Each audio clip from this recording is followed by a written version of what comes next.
I wandered around with all your faults I love. Bienvenue à la maison Rio Tinto Alcan du festival. Bienvenue au Lounge Galerie TD. Même si je peux parler français, je n'ai pas l'habitude d'adresser un foule de gens comme vous, ou simplement une fille peut-être, mais pour faire une grande impression. Mais if you don't mind, I would feel more comfortable continuing in English. Is that all right? Okay. Well, we have an expression in English called blown away. And that's the way I feel here tonight. I just arrived a few hours ago from New York. And I frankly, although we've been in contact to help set this up, I never expected anything like this. I really did not. And I hope you're not sick of my face, because I see it all over the place. And here, and, you know. I'm getting sick of it. But I do hope that you all continue to patronize this organization, because as you all know, jazz is not the most popular form of music in the world. It never was.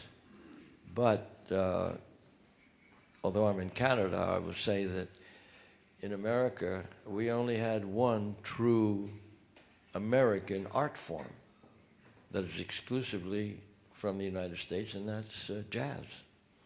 So in that respect, all of this, and we're connected anyway by territory, I'm very honored to have been asked to contribute my work for the inauguration. Is it an inauguration? Is that what it's called? And to hang on your walls so you can enjoy what I enjoyed, which was really great. Although I never appreciated it then as much as I do now. In fact, I never made a living out of jazz until now. It took, I shot these pictures mainly, in the beginning, I shot these pictures mainly for myself. There was no clientele. It was Downbeat magazine. They give me 10 minutes, or 10 minutes at $10, and that was it. So you couldn't make a living shooting jazz photos, but I love the music so much that the only way I could get where I got physically was to make a deal with the club owner. And I said, if I can come in the afternoon, take some pictures, I'll give them to you, you can put them out front. And he said, fine.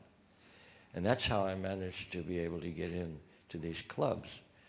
I couldn't shoot during performance, that's obvious. I did a couple of times and they didn't like it. But I gave them the prints, and I gave free prints to the musicians. And we established friendships. And when you establish a friendship with, let's see, the best one I had was Dizzy Gillespie. He was a character. I mean, aside from being an extraordinary musician, he was a very interesting man to hang around with. Great sense of humor, wonderful point of view on life in general, which a lot of jazz musicians didn't take into account. He was a member of the Baha'i faith. You know, everybody is a brother. And I remember one night in Paris, he played at the Meridian Hotel. And after the gig, it was 1 o'clock in the morning, went back into the green room to greet the people, and he sat there for 2 more hours with a musician in the corner, giving him conseil. He said, you gotta stop taking that shit. And if you don't, I will never talk to you again. And the reason I say that is I was sitting right there. He really took it into account to help this man. That's the kind of a guy Dizzy was.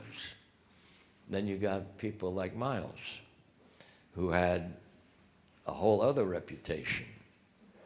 And for some strange reason, thank God, I had a good rapport with him, to the point that well, let me say this.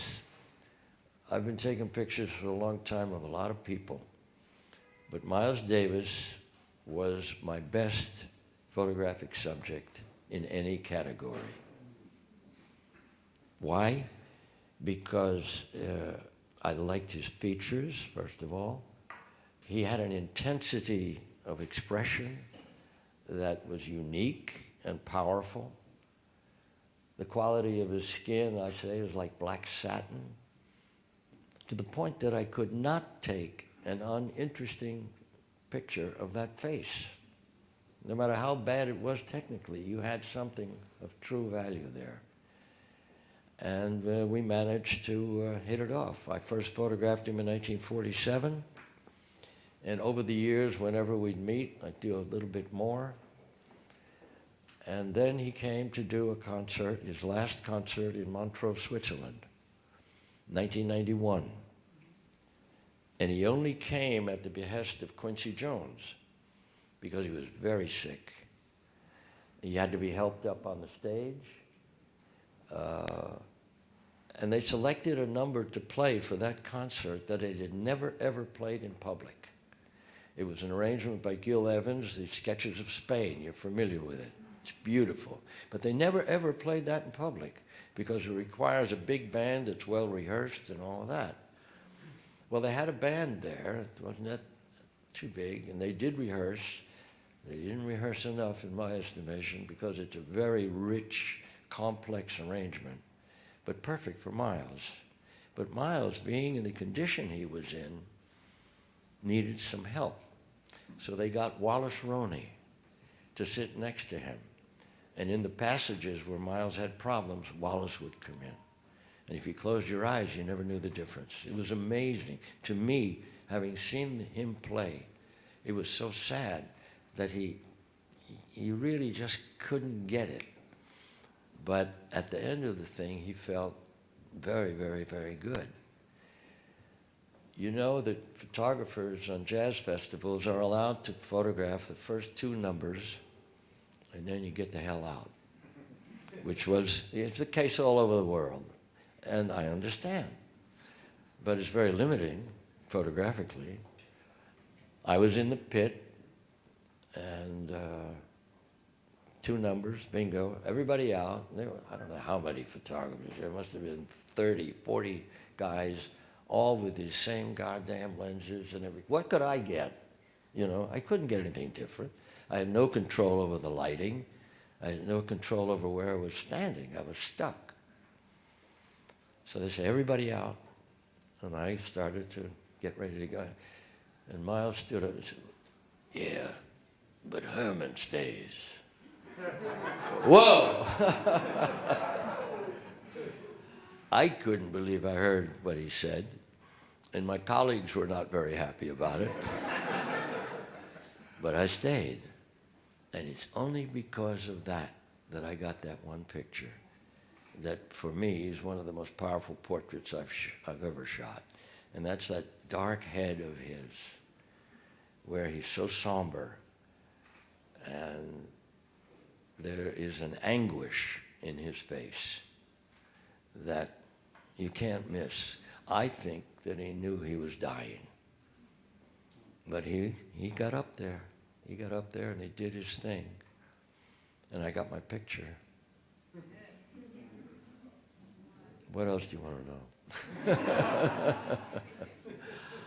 I'm just blown away by all that. I must say, if you repeat the phrase, I've had exhibitions all over the world, generally photo studios, galleries, and stuff like that, and they're fine, but this is different.